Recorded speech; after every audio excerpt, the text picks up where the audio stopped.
சமாதானத்தின் கர்த்தர் உங்களோடு இருப்பாராக. நம் அருகில் இருக்கும் மக்களோடு கர்த்தருடைய சமாதானம் உங்களோடு இருப்பதாக சொல்லுவோமா? கர்த்தருடைய சமாதானம் உங்களோடு இருப்பதாக. இந்த வருஷம் முதல் நாள்ல இருந்து இந்த வருஷத்துடைய கடைசி மட்டும் இல்ல, என் வாழ்க்கை முழுவதும் கர்த்தருடைய சமாதானம் என்னோடு இருக்கட்டும். இந்த வருஷத்துடைய வாக்குத்தத்தத்தின்படி வாக்குத்தத்தத்தை சொல்லுங்க. நீ சீக்கிரமாய் என்னிடத்தில் வரும்படி உன்னை ஆயத்தப்படுத்துகிறார். Do you best to come to be quickly? Do you best to come quickly சொல்றார். திருவிழியத்தில் சொல்றப்போ விரைவில் என்னிடத்தில் வர முயற்சி செய். விரைவில் என்னிடத்தில் வருவதற்கு முயற்சி செய்யு திருவிழியத்தில் சொல்றார். நம்ம வச்சிருக்க பவர் பைபிள்ல சீக்கிரமா என்னிடத்தில் வரும்படி பொதுவாக ஒவ்வொருத்தருக்கும் ஒரு வாக்குத்தத்தம். ஐயாவை கேட்டால் அவருக்கு ஒரு வாக்குத்தத்தம் கிடைச்சிருக்கும், அவருக்கு கேட்டால் அவர் ஒரு வாக்குத்தத்தம் சொல்லுவார். எனக்கு குருநாதர் எலியாஸ்ட கேட்டால் அவர் ஒரு வாக்குத்தத்தத்தை சொல்லுவார்.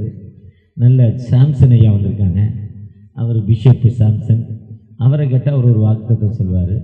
அழகாக கொடுத்த தாளங்களை என்ன சூப்பராக எல்லாத்தையும் பாட வச்சுட்டாரு. எனக்கு வாக்குத்தத்தம் என்னன்னு நான் ஜெபம் பண்ணிக்கிட்டே இருக்கிறப்போ கிருபை பெற்றவளை வாழ்க்கை, கிரேஸ் இஸ் டு லேடி, கிருபை பெற்றவளே. ஏன்னா ஆண்டவர் யாத்ரா 34 சொல்றார், நான் இரக்கமும் மன உருக்கமும் நீடிய சாந்தமும் மிகுந்த கிருபையும் இருந்தார். அந்த மோசே போய் சீனாய் மலையில ஜெபிக்க போறப்போ முழங்கால் படியிட்டு நில் டவுன் பண்ணி தன் நெத்திய தரையில வச்சு ஆண்டவரை நோக்கி பார்க்கிறப்போ கடவுள் சொல்றார், இரக்கமும் மன உருக்கமும் நீடிய சாந்தமும் மிகுந்த.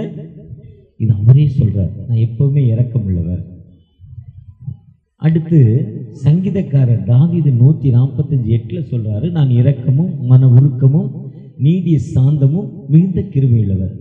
சங்கீதம் 103, என் ஆத்துமாவே கர்த்தரை தோத்திரி, என் முழுவதுமே பரிசுத்த நாமத்தை தோத்திரி, அவர் நோய்களை குணமாக்கி அக்கிரமங்களை மன்னித்து உன்னை அழிவுக்கு மீட்டி என்ன சொல்லிக்கிட்டே அதில் சொல்றாரு, உனக்கு நான் மோசைக்கு வழியை போதித்தது போல உனக்கும் வழியை போதிப்பேன்னு சொல்லிட்டு, நான் இரக்கமும் மன உருக்கமும் நீடிய சாந்தமும் மிகுந்த கிருபை உள்ளவர் அவர்கிட்ட சொல்றார். அதே மாதிரி பவுலடிகள்கிட்ட சொல்றார், பேதுருகிட்ட சொல்றார். ஆண்டவர் எப்பவுமே இரக்கமுள்ள ஆண்டவர், கிரேசஸ்ஃபுல் லார்ட், மெர்சிஃபுல் லார்ட். நீ ஸ்லோ டு பேஷண்ட், ஸ்லோ நீடிய சாந்தம்னா ஸ்லோ டு பேஷண்ட். ஒரு வியாதிக்காரன் என்ன செய்ய முடியும், பேரலட்டாக்காரவன். அதே மாதிரி அவன் கோவப்பட்டாலும் என்ன நடக்கும், அதே மாதிரி கடவுள் கோவப்பட மாட்டார். அந்த நம்ம பார்க்குறப்போ நீடிய சாந்தம், அதான் ஸ்லோ டு பேஷண்ட் சொல்றேன். நான் நீடிய சாந்தம் உள்ளவர், அமைதி என்கிட்ட இருக்கு. நீ செய்கிற தப்புக்கு நான் கோவப்படுவதில்லை, பொறுத்தது போதும் பொங்கி எழுது சகோதரன், நான் என்ன பண்றதில்ல, எழுந்திருக்கிறது இல்லை. அமைதி உள்ள ஆண்டவர் சொல்லுவார். அந்த ஆண்டவர் எப்பவுமே நம்முடைய எப்பவுமே அதே மாதிரி ஒவ்வொருத்தருக்கும் ஒரு வாக்குத்தத்தம். எனக்கு அது அந்த அந்த வாக்குத்தத்தின்படி தான் மரியாளுக்கு கிடைத்த கிருபை பெற்றவளே வாழ்க, கிருபை பெற்றவனே பயப்படாதே, கர்த்தர் உன்னுடைய. நான் ஒரு வாரமா ஜோம் பண்ணிக்கிட்டே இருந்தேன். இன்னைக்கு காலையில ஒரு சிஎஸ்சி சர்ச்சில் ஃபுல் சர்வீஸ். அந்த சர்ச்சுக்கு ஒரு வாக்குத்தத்தத்தை எடுத்து கொடுக்கணும். ஒரு தட்டு நிறையா அட்டை வச்சு வசனத்தை வச்சு வாக்குத்தத்தம் கீழ்ப்படிய 2 இருக்கும். அந்த வாக்குத்தத்தை எடுத்து கொடுத்தா அந்த மக்கள் ஒரு வருஷத்துக்கு அந்த வாக்குத்தத்தை சொல்லி சொல்லி ஜோம் பண்ணுவாங்க. பொதுவாக அதுக்காகவும் தொடர்ச்சியாக ஜோம் பண்ணிக்கிட்டே காலையில் போய் 12:25 அதிகாலை ஒரு சர்வீஸ் இங்கே எலிசா ரூபன் சர்ச்சை முடிச்சுட்டு அங்கே 12 மணி 11:58 போனேன் உள்ள. அந்த சர்வீஸில் அந்த வாக்குத்தத்தை எடுத்து கொடுக்குறப்போ சங்கீதம் 115:12 எனக்கு அதை வாக்குத்தத்தமாக நான் ஏற்றுக்கொண்டேன். அந்த மக்களுக்கு சொன்னேன். என்ன சொல்றாரு, என்ன பண்றாரு, கர்த்தர் நம்மை மறக்கிறது இல்லை. மறக்கிறது ஏண்டி 50 ரூபா வாங்கினிய ஏண்டி தரல, மறந்துட்டேன்டி, என்ன பண்ண முடியும் சொல்லுங்க. மறந்துட்டேன்னா என்ன பண்ண முடியும், மறந்துட்டேன் ஏண்டி ஊருக்கு போறப்ப நீ கூப்பிடுறேன்னு சொல்லி மறந்துட்டேன்பா, என்ன பண்ண முடியும். ஆனா மறக்காம அந்த வேலையை நடத்துகிற ஒரே ஆண்டவர் சொல்றார், நான் உன்னை மறக்கவில்லைன்னு சொல்லிட்டு அவங்க நினைத்து கொண்டே இருக்கிறேன். என் நினைவுகள் உன் நினைவுகள் அல்ல, நீ எப்பொழுதும் என் முன்னால இருந்துகிட்டே இருக்கிற, உன் மதில்கள் எனக்கு முன்னால இருக்குன்னு சொல்லிட்டு சங்கீதம் 136:23 சொல்றாரு, நம்முடைய தாழ்மையில் நம்மை நினைத்தவரை அங்கேயும் நினைக்கிற. தாழ்மைனா ஒருத்தர் நம்மளை அடிக்க வரான், வெட்ட வரான், குத்த வரான், பள்ளத்தில் தள்ளி விட்டுறதா, இல்லை போடான்னு ஏதோ ஜாதி பேரை சொல்றான், இல்லை படிக்கலன்னு திட்டுறான், இல்லை மடையன்னு திட்டுறான், ஏதோ ஒன்று சொல்றான். தாழ்மை, ஹம்பிள், எனக்கு ஒண்ணுமே இல்லை. அந்த நேரத்தில் யாரு நினைக்கிறார்? கடவுள் நினைக்கிறாரு. அந்த நினைத்தவரை பிடியுங்கள். எப்பவுமே நம்ம ஆண்டவர் நினைச்சுக்கிட்டே இருக்கிறார். எப்படின்னா அவர் சொல்றாரு சங்கீதம் 139:16, உன் கருவையினுடைய, இப்போ 4வது மாசத்துல போனா ஸ்கேனுக்கு போனோன்னா ஸ்கேன்ல குழந்தைய பத்தி சொல்லுவாங்க. 6வது மாசத்துல குழந்தை என்ன, 4வது மாசத்துல குழந்தை என்ன குழந்தைன்னு சொல்லலாம். ஆனா இந்திய அரசியல் சட்டம் சொல்லக்கூடாது, பொம்பளை பிள்ளைனா கரு கலைச்சிடறாங்கன்னு சொல்லக்கூடாதுன்னு அரசியல் சட்டம் சொல்லுது. அதனால அந்த கருவை அப்பவே அவர் சொல்றாரு, நீ தாயின் கருவில் உருவாகும் முன்னே, அதுதான் ஒருத்தர் பாடினாரு, எலும்புகள் உருவாகும் முன்னே, தசைகள் உருவாகும் முன்னே, தோள்கள் உருவாகும் முன்னே, உனக்கு இன்ன வேலை. வினோத்துக்கு இந்த இது என்ன தெரு, இந்த தெருவில் சர்ச்சை ஆரம்பிக்கணும், இந்த தெருவில் நீ இருக்கணும்னு அவன் அம்மா வயத்துல உருவாகும் முன்னே அவருக்கு அந்த பொறுப்பை கொடுத்துட்டாராம். ஆபிரகாமுக்கு அதே மாதிரி ஒரு பொறுப்பை கொடுத்துட்டாராம். எலிசாக்கு அதே மாதிரி ஒரு பொறுப்பை கொடுத்துட்டாராம். இந்த தம்பிக்கு நீ நல்ல கீபோர்டு போடணும், இன்னும் ஒரு பொறுப்பை அவருக்கு கொடுத்துட்டாராம். அதுதான் எரேமியா 1:5, நீ தாயில் கருவில் உருவாகும் முன்னே உன்னை ஜாதிகளுக்கு தீர்க்கதரிசியாக. மோசே பிறக்கிறப்போ ஆம்பளை பிள்ளையெல்லாம் தூக்கி நதியில் போட்டுடணும், இஸ்ரேல் மக்களுடைய ஆம்பளை பிள்ளையெல்லாம். அந்த அம்மாவுக்கு மனசு இல்லை, அழகான குழந்தை, சூப்பராக இருந்தது, சௌந்தர்யம் இருந்தது. எப்படி இந்த குழந்தைய போடணும் 3 மாதம் ஒழிச்சு வச்சுருக்குது. அதுக்கப்புறம் ஒருத்தர் இல்லைன்னா ஒருத்தன் போட்டு கொடுத்துருவான், நம்மளாலே போட்டு கொடுத்துருவோம். போட்டு கொடுக்குற நம்ம ஆளுக்கு ஈக்குவல் எவனுமே கிடையாது. அதனால தான் 3வது மாதம் ஒரு நாணல் பெட்டியில் கீழ் பூசப்பட்ட நாணல் பெட்டி. எவ்வளோ நம்பிக்கை, எவ்வளோ விசுவாசம் பாருங்கள். இது ஆபிரகாமுடைய பெரிய விசுவாசம். மோசே தாய்க்கு கீழ் பூச, இந்த தண்ணி உள்ளே வராது, கீழ்னா வாட்டர் ப்ரூஃப், அந்த வாட்டர் ப்ரூஃப் பண்ணி நதியில் தண்ணியில் கொண்டு போய் வச்சிருது. போட்டுச்சுன்னு இல்லை, வச்சாங்க ஒரு மரத்தடியில் கொண்டு போய் தண்ணியில் வச்சுட்டாங்க. அப்போ அந்த அம்மா பார்வனுடைய தங்கை என்ன பெட்டின்னு பார்க்குறாங்க. குழந்தை அழகாக சூப்பராக இருக்குது, எபிரேய குழந்தை, சாபத்தீடானது, அவங்களுக்கு தொட மாட்டான், தீட்டுமா. ஆனால் அந்த அம்மா எடுத்து கொண்டு போய் இந்த அம்மாவை கூப்பிட்டு பால் கொடுக்க வச்சு ஃபீட் பண்ண வச்சு குழந்தைய வளர்க்குது. ஆண்டவர் எவ்வளோ பெரிய ஆண்டவர் பாருங்க, அவருடைய திட்டம் எவ்வளோ பெரிய திட்டம் பாருங்க. அந்த ஆண்டவர் உங்களோடு கடந்து வந்திருக்கிறார். அந்த ஆண்டவரை ஒரு காலம் கைவிடுறதில்லை. அந்த ஆண்டவரை நோக்கி பார்க்கிறப்போ அந்த ஆண்டவர் உங்களை தொடர்கள் தொன்மை பெற்றவர், என் கண்மணியை தொடுகிறாங்கிறாரு. அவர் சொல்றாரு, நான் உன்னை உயிரோடு இருக்கும் நாளெல்லாம் நான் உன்னை நினைச்சிருக்கிறேன், உன்னை ஆசீர்வதிப்பேன். நம்முடைய தாழ்மையில் நம்ம நினைப்பவரை அந்த எபி கார்மேல் மைக்கேல் அம்மையார், இப்போ இவங்க 2 பேர் மாதிரியே வச்சுக்கோங்க. இதே மாதிரி வாலிப பிள்ளைங்க இங்கிலாண்டில் பிறந்துச்சு. நம்ம கண்ணு கருப்பு, சிவப்பு கண்ணு பிறந்தா என்ன சொல்லுவோம் ஸ்கூலில்? பூனைக்கண்ணுன்னு சொல்லுவோம்ல. சொல்வியா சொல்ல மாட்டியா? நம்ம எல்லாரும் சொல்லுவாங்க பூனைக்கண்ணி, பூனைக்கண்ணா. அவங்க ஊரில் எல்லாத்துக்குமே சிவப்பு கண்ணு தான். அப்போ நம்ம கருப்பு கண்ணு பிறந்தா அவங்க ஏதோ கிண்டல் பண்ணுவாங்க, என்னன்னு எனக்கு தெரியல, நான் விசாரிச்சிடுறேன். ரொம்ப நாளாக நினைக்கிறேன் அந்த அதே மாதிரி எல்லாரும் கிண்டல் பண்ணுறாங்க. அந்த பொண்ணு முழங்காலன்னு ஜெபம் பண்ணுது, எனக்கு இந்த கண்ணை மாற்றிட்டாங்க, எல்லாரும் கிண்டல் பண்ணுறாங்க கருப்பு கண்ணுன்னு.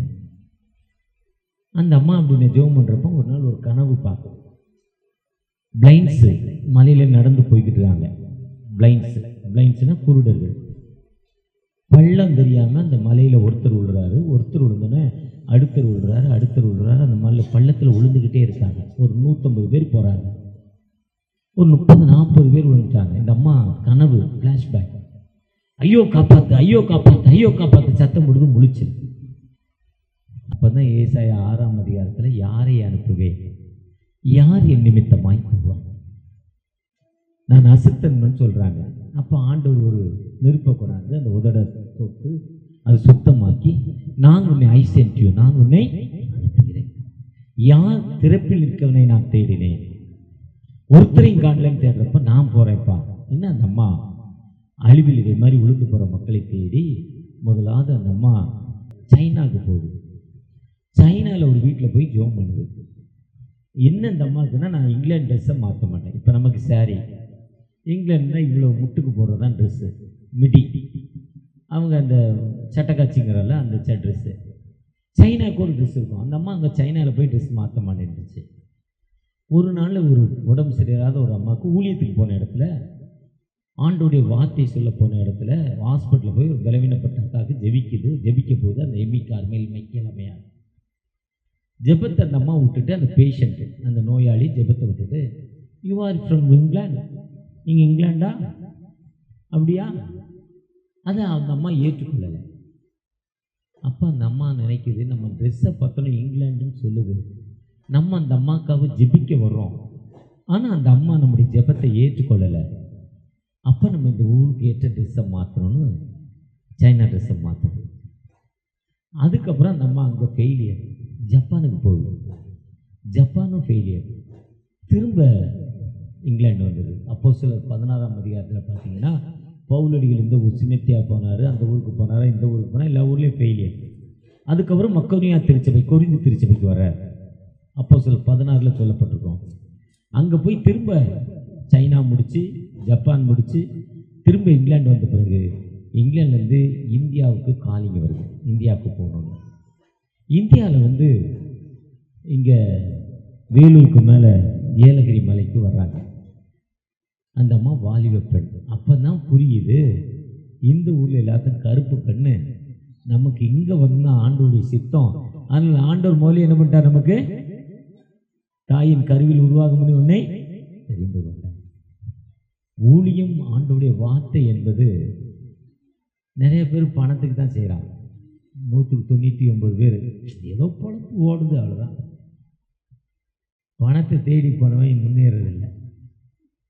ஆனால் பணத்தை எதிர்பார்க்காம எனக்கு கொடுத்த இன்பம் இந்த வையகம் பெற வேண்டும் நோக்கத்தோடு செய்கிறவன் ஒரு காலம் வெட்கப்பட்டு போனதில்லை. என்னை விசுவாசிக்கிறவன் வெட்கம் அடைவதில்லை. ரோமர் 9ஆம் அதிகாரம் 10ஆம் அதிகாரம் சங்கீதம் 71:1, கர்த்தாவே நான் உம்மை நம்பியிருக்கிறேன், ஒருபோதும் நான் வெட்கம் அடையாதபடி. அப்பதான் நம்மாக்கு புரிஞ்சுதான், அதுதான் தாயின் கருவாயில் உருவாகும்னே ஆண்டவர். என்னுடைய வேலை என்ன, நான் என்னுடைய வேலை என்ன, என்னுடைய பணி என்ன. நீங்க அப்படி செய்யறப்போ அவர் வானத்தை பூமி படைத்த ஆண்டவர். நேற்று எலிசா ரூபன் சர்ச்சுக்கு போயிருந்தேன். அம்பேத்கர் மன்றத்தில் நடத்தினார் 25 வருஷத்துக்கு முன்னால். ஒர்க்ஷிப் பண்ண அந்த பில்டிங்கே கிடுகிடுன்னு ஆடும். ஒரு கிறிஸ்மஸ் அன்னைக்கு அந்த அம்மா ஃபர்ஸ்ட் ஃப்ளோர்லேருந்து இடிஞ்சு கீழே விழுந்து தலையில் கல்லெல்லாம் விழுந்துருச்சு. கிறிஸ்மஸ்க்கு முதல் நாள் நைட்டு 24ஆம் தேதி எப்படி இருக்கும் பாருங்கள். ஆனால் இன்றைக்கி அப்படி கண்ணீரோடு, அதுக்கப்புறம் அதில் நடத்த முடியல, கண்ணீரோடு ஜெபம் பண்ணுறப்போ அங்கே இருந்து ஒரு 500 மீட்டருக்குள்ளே, 1/2 கிலோமீட்டருக்குள்ளே கிட்டத்தட்ட 300 பேர் உட்கார்ற இடத்த ஆண்டவர் கொடுத்துருக்குறாரு. வாங்க முடியுமாங்க? இன்னைக்கு எலிசா ரூபன் இருந்ததோட அந்த லேடி நடத்துகிறாங்க 2 மடங்கு கூட்டம். வால்டைசூர் அந்தோணி, வால்டைசூருக்கு அடுத்த ரோடு ஜட்காபுரம், ஒன்றுமே இல்லாமல் ஆரம்பித்தார். இன்னைக்கு 600-700 பேர் அவர் கீழே மக்கள் இருக்காங்க. ஆனால் சொந்த இடத்த ஆண்டவர் அந்த ரோட்டில் வால்டைஸுக்கு அடுத்த ரோட்டில் கொடுத்துருக்கிறாரு. அப்போ நீங்கள் நானும் எதுக்குங்க கவலைப்படணும்? ஆண்டவர் உங்களை அழைத்த ஒரு உண்மையுள்ளவராக இருக்கிறார். அழைக்கிற ஒரு உண்மையுள்ளவராக இருக்கிறதால நீங்கள் நானும் கவலைப்பட வேண்டாங்க. அவரை நோக்கி பார்க்குறப்போ இயேசு எந்தன் வாழ்வின் பலனானா, எனக்கு ஆனந்தம். யார் ஆண்டவர் கொடுத்த தாளந்தை பயன்படுத்துறதா நீ சீக்கிரமாக இடத்தில் வரும்படி கொஞ்சம் வித்திய கிரிட்டிக்கலான ஃபங்க்ஷன் இது. எங்கே வர்றதுக்கு ஆயத்தப்படுத்த?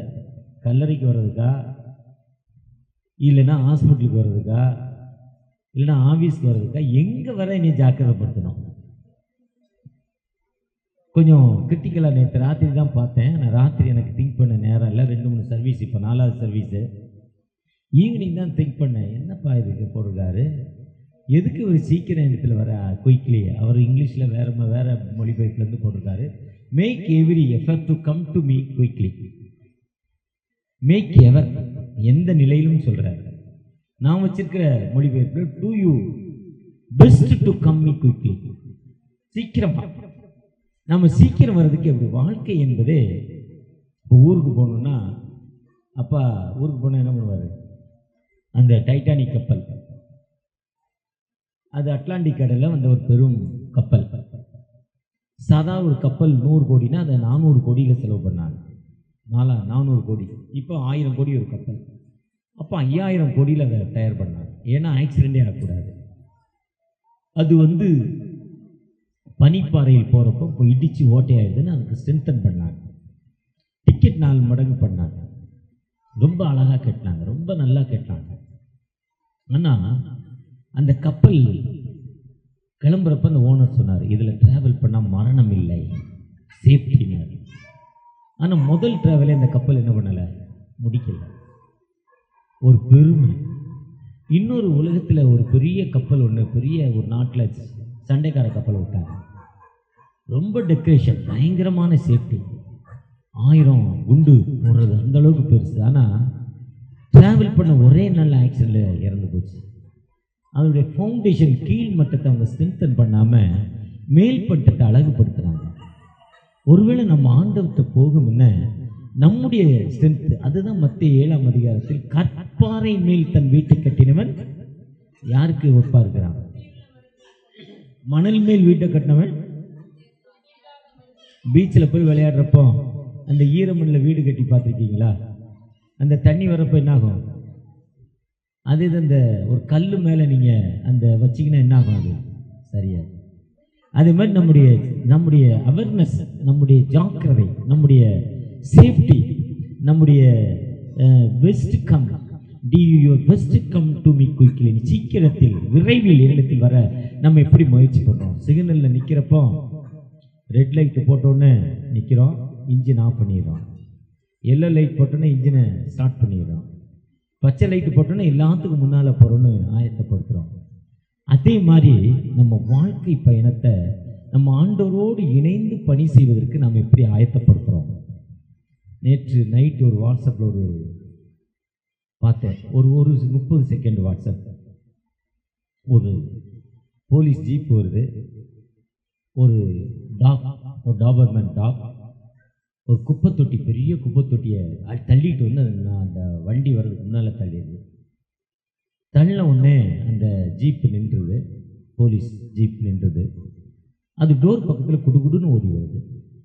குடுகுடுன்னு ஓடி வந்தோடனே அந்த அம்மா, அது லேடி போலீஸ், ஏதோ அது தேடுதுன்னு நினச்சி அந்த நாய்க்கு பின்னால் ஃபாலோ பண்ணுறாங்க. ஃபாலோ பண்ணோன்னா ஒரு சஸ்பென்னுக்குள்ளே தண்ணிக்குள்ளே ஒரு பூனை துடித்து. உடனே அந்த அம்மா பக்கத்தில் போய் ரோப் எடுத்தாந்து, ஒரு கயிறு எடுத்தாந்து, அதை போட்டு அந்த பூனையை காப்பாற்றுறாங்க. தன் வாழ்க்கையில் ஒரு நாய், ஒரு டாக் எந்த அளவுக்கு உதவி செய்யுது, அதே மாதிரி தான் நம்ம வாழ்க்கையில் நாம் பிறருக்கு எத்தனை நன்மைகள் செய்த மக்களாய் காணப்படுகிறோம். ஆண்டவற்றை போவதற்கு நாம் போகும் முன்னே நாம் எத்தனை நன்மைகள் செய்கிற மக்களாய் காணப்படுகிறோம். ஏன்னா கடவுள் என்ன கேட்குறாருன்னா, எந்த சர்ச்சுக்கு போனேன், பரலோக வாழ்க்கை. இப்போ ஒரு மதம் பரலோகத்துக்கு போகணுன்னா ராத்திரி 2 சினிமா பார்த்தா ராத்திரி ஃபுல்லாக தூங்கலாம், எங்கே போயிடலாம்? ஒரு அமாவாசை இரவுக்கு 2 ஷோ சினிமா பார்த்தா எங்கே போயிடலாம்? தெரியலையா? பரலோகத்துக்கு போகலாம். 2 ஷோ பார்த்துருக்கேன். நான் உங்களை மாதிரி இந்த பிள்ளைங்கள மாதிரி வயசில் இருக்கப்போ போயிருக்கேன். 2 ஷோ, ராத்திரி 2 மணிக்கு ஒரு ஷோ போடுவாங்க. ஏன்னா சினிமா பார்த்தா ராத்திரி ஃபுல்லாக முழிக்க மாட்டோம், அப்போது பரலோகத்துக்கு போகலாம். இன்னொரு சில தாயப்பாஸ் விளையாடுவாங்க.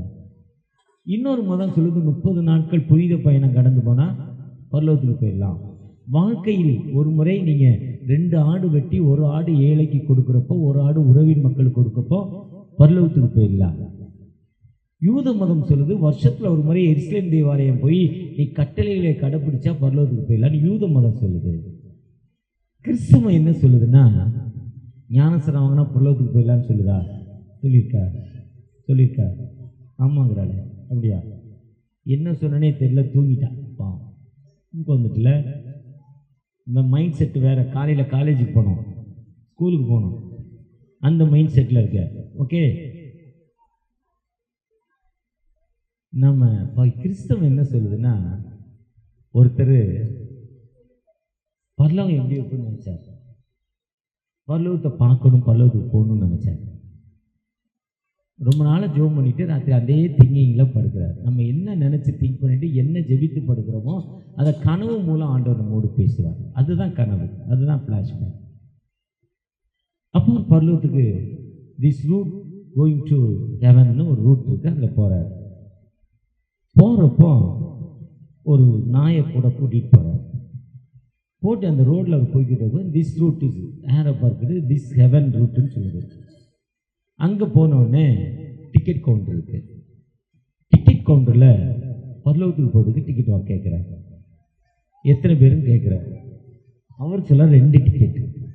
2 டிக்கெட் யாருக்கலாம்? எனக்கும் என் டாக், என்னுடைய பெட் அனிமலுக்குங்கிறார்.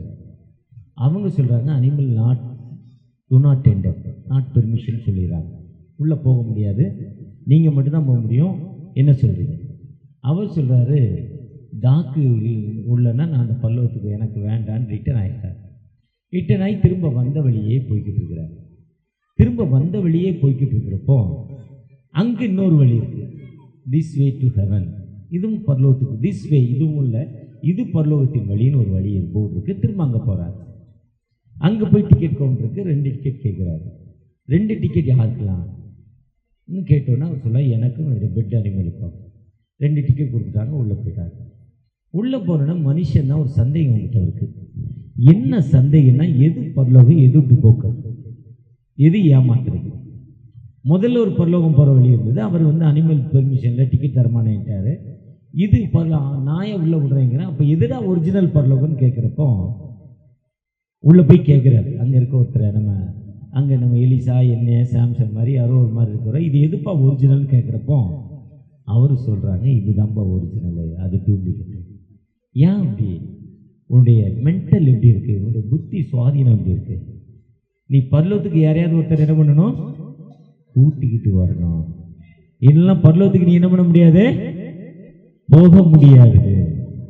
இதுதான் பரலோக வாழ்க்கை. அதுதான் லூக்கா 17ஆம் அதிகாரத்தில் 10 குஷ்டரோகிகள் இயேசுவை பார்க்க வராங்க. 10 லெப்பர்ஸ், 10 குஷ்டரோகிகள் இயேசுவை பார்க்க 11லேருந்து 16 வரையும் அந்த சம்பவம் சொல்லப்பட்டிருக்கு. 10 பேர் சன் ஆஃப் டேவிட் ப்ளீஸ் ஹெல்ப்னு கேட்குறாங்க. லேவியராகமம் 13ஆம் அதிகாரத்தில் குஷ்டரோகிகள் முகத்தை மூடிக்கொண்டு, அந்த கொரோனா வந்த காலத்தில் இதுவரையும் மூடிடுவோம், முகம் யாருன்னே தெரியாது. அதே மாதிரி குஷ்டரோகிகள் முகத்தை மூடிக்கொண்டு தீட்டு தீட்டு தீட்டுன்னு கத்தணும், உள்ள என்ட்ராக முடியாது, தீட்டு தீட்டுன்னு கத்தணும். அப்படி கத்துற நேரத்தில் ஊருக்குள்ள விட மாட்டாங்க, மற்றவங்க தள்ளி போயிடுவாங்க. அப்படிப்பட்ட ஒதுக்கப்பட்ட ஒரு வியாதி குஷ்டரோகம். அந்த குஷ்டரோகிகள் இயேசுட்ட தாவீதின் குமாரனே எங்களுக்கு உதவி செய்யுங்க. அவர் சொல்றாரு உங்க போய் ஆசாரியருக்கு காட்டு, ஆசார் டச்சில் போய் உங்களை காட்டுங்கப்பாங்கிறாரு. உடனே அவங்க திரும்பின உடனே அவங்களோட குஷ்டரோகம்லாம் சரியாயிடுச்சு. குஷ்டரோகம்லாம் சரியாயிடுச்சு. ஒருத்தர் மட்டும் அந்த பரலோக அந்த ஐயாட்ட தேங்க்ஸ்னா ஒரு காலில் நன்றி சொல்றார். 10 பேர் அவர் கேட்கிறார். ஆண்டவர் என்ன கேட்கிறாருன்னா, 10 பேர்லப்பா, 10 பேர்ல வந்தீங்க, நீ ஒருத்த மட்டும் இங்க வந்திருக்கே, மிச்சம் 9 பேர் எங்கன்னு கேட்கிறார். மிச்சம் 9 பேர். ஆனா ஆண்டவர் என்ன சொல்றாரு, நீ போய் ஆசாரியனுக்கு காட்டணும்னு. ஆசாரியன்னா யாரு?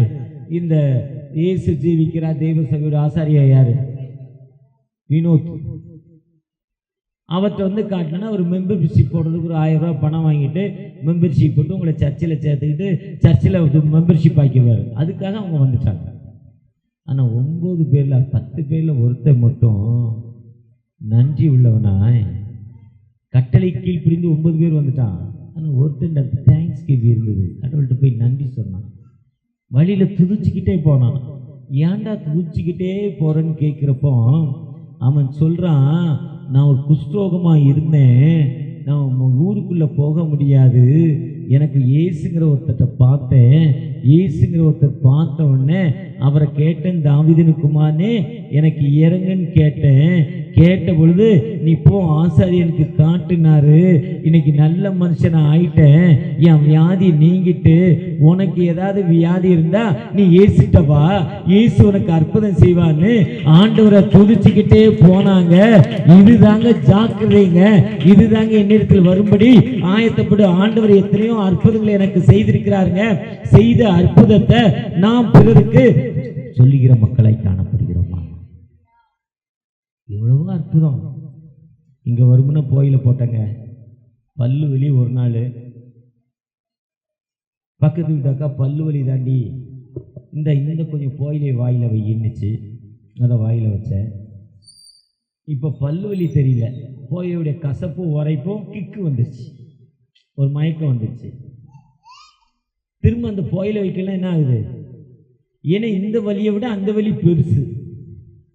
இப்போ அதுக்கு அடிமையாகி வயத்தில் என்ன வந்துட்டு, அல்சர் வந்துட்டு, கேன்சர் வந்துட்டு. அப்போ சர்ச்சுக்கு போனேங்க. பாஸ்டர் எனக்கு ஜெபம் பண்ணாருங்க. நான் ஆண்டவரை நோக்கி கூப்பிட்டேன். விசுவாசிக்கிறேன் எவனும் வெட்கப்படுவதில்லைன்னு ஒரு வசனம் இருக்குங்க. கர்த்தாவே நான் உண்மை நம்பி இருக்கிறேன், ஒரு காலம் என்னை வெட்கம் அடையாதபடி செய்யுங்க ஒரு வார்த்தை இருக்குங்க. அந்த வார்த்தையின்படி நான் ஜெபித்தேங்க. நான் ஜெபிக்கிறப்போ ஆண்டவருக்கு விடுதலை தந்தாருங்க. உங்களுக்கு வயிறு வலியா, நீங்களும் எங்கள் சர்ச்சுக்கு வாங்குங்க, அந்த ஆண்டவர் விடுதலை தருவாருங்க. இயேசுக்கு உயிரோடு இருக்கிறாருங்க. அந்த தேவ சபைக்கு வாங்க. நீங்கள் மனம் மாற வேண்டாம், மனம் மாற வேண்டாங்க, ஆண்டவர்கிட்ட வாங்கன்னு அந்த காஸ்பல் தாங்க. அதுதான் ஒரு பாட்டில் சொன்னாரு. அக்கா என்னன்னோ பேரை சொல்லி மங்கு என்னெல்லாம் சொல்லி சர்ச்சைக்கு வாடின்னு சொன்னேனே, நீ கேட்டியா? வந்தா செத்துருக்க மாட்டியேன்னு எவ்வளவு அழகா அவன் டான்ஸ் ஆடி சொன்னாரு. நீங்கள் நானும் எத்தனை பேருக்கு 2025 இந்த காஸ்பலை சொல்லி இருக்கிறோம்? நீ எத்தனை பேருக்கு சொல்லியிருக்க? நான் பாஸ்டர்ஸ் மீட்டிங்ல என்ன கேட்பேன்னா, இந்த வருஷத்துல எத்தனை ஞானஸ்தானம் கொடுத்த, எவ்வளவு சர்ச்சை ஆரம்பிச்ச, உன் சர்ச்சோட எண்ணிக்கை எவ்வளோ கூடியிருக்கு, எவ்வளோ பேருக்கு நீ ஜோம் பண்ணி?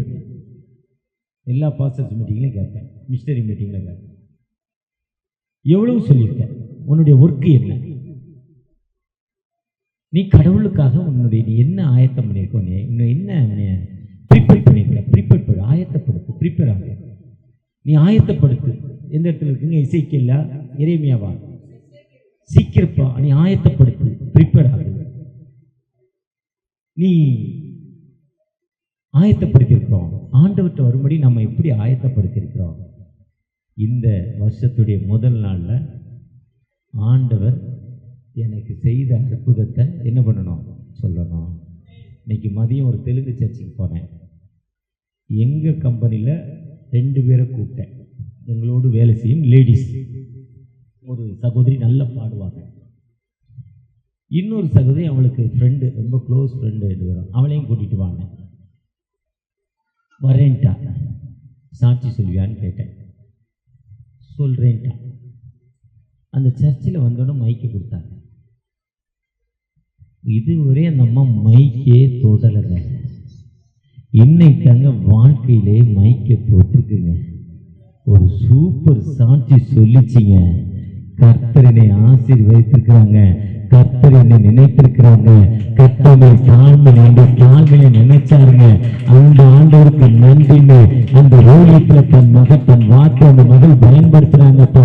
ஒருவேளை நீங்கள் நானும் இன்னைக்கு எப்படி ஆண்டவருடைய சன்னிதானத்தில் ஜாக்கிரதையுள்ள மக்களாய் காணப்பட்டிருக்கிறோம்? ஒரு அருமையான வாக்குத்தத்தம். இன்னைக்கு இந்த ஏரியாவில் இவ்வளோ சர்ச்சு இருக்குன்னா, தலைவலியோடு சர்ச்சுக்கு வந்தோம். இவர் ஜோம் பண்ணாரு, வனானுக்கு சரியாயிட்டு உடனே சாட்சி சொல்லுனாரு. எலிசா ஜோம் பண்ணார், சாட்சி சொன்னேன். எலிசா ஜோம் பண்ணார், எனக்கு சரியாயிட்டு. நான் ஜோம் பண்ண சரியாச்சுன்னு சொல்கிறதில்ல, அதுதான் பாஸ்டருக்கு பிடிக்கும்.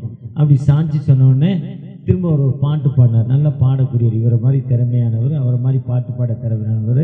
நான் ஒரு பாட்டில் டம்மி பீஸ், இப்போ தான் 1-2 கொஞ்சம் வருது. நல்லா பாட்டு போடணும். அப்புறம் அப்படியே விட்டார், ஒர்க்ஷீப் பண்ண விட்டார். அப்புறம் ஒர்க்ஷீப் பண்ணிவிட்டு ஒரு நாள் மெசேஜ் கொடுத்தாரு. ஒரு நாள் மெசேஜ் கொடுத்துட்டு இவர் தலைமை போதகராகி வேறு சர்ச்சுக்கு ஊழியத்துக்கு போயிட்டார். இவர் பிறகு உதவி போதகராகிட்டார். அப்புறம் 6 மாதத்தில் இங்கேருந்து 4 பேரை கூட்டி கூட பக்கத்து பில்டிங்கில் சர்ச்சை ஆரம்பிச்சிட்டார். இன்னைக்கு நார்த் மெட்ராஸில் வேசார்பாடியில், சத்தியமூர்த்தி நகரில், மங்களபுரத்தில், இந்த தண்டையார்பேட்டையில், கொருக்குப்பேட்டையில் இவ்வளோ சர்ச்சை கூடியிருக்குன்னா இப்படி தாங்க கூடியிருக்கு. இது இல்லைன்னு மறுக்க முடியுமா? முடியவே முடியாது.